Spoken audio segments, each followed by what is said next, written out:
Yay! So we have now finished the 4-part series. You've now entered into your spiritually fit room with the lens of worthy now. So what is so important as a leader, as a team member, is celebrating your successes. You see, it's so easy to be like the horses at the track. We can be so focused on next, that we forget about being in the precious present. We forget about celebrating the cool stuff that we've accomplished to date. So right now your homework is to write down 3 things in this very moment that you're most proud of that you've accomplished. You see, this is a great team exercise. It's so easy to lose our confidence and feel like there's so much more, Cate, there's so much more that I need to do. And yet this is the best way to build that muscle, that success muscle, that confidence muscle, is by focusing on what we want more of. So if I want more successes, if I want to feel like I've achieved more, I've stepped out of my comfort zone. I love that phrase, let's get comfortable being uncomfortable, right? So in order for me to do that as a leader, as a team member, I need to really pay attention.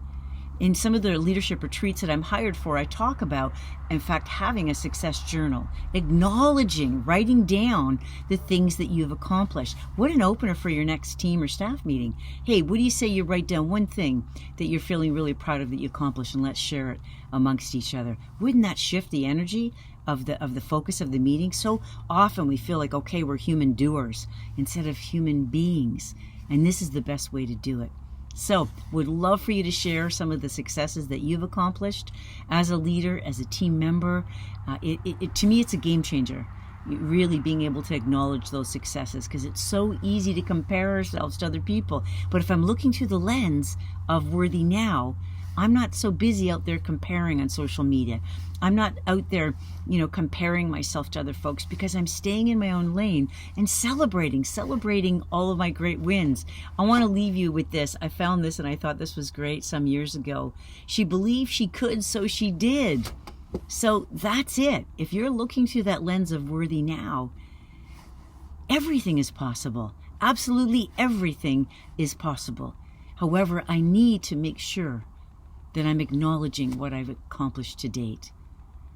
So it's as simple as, hey, I bit my tongue.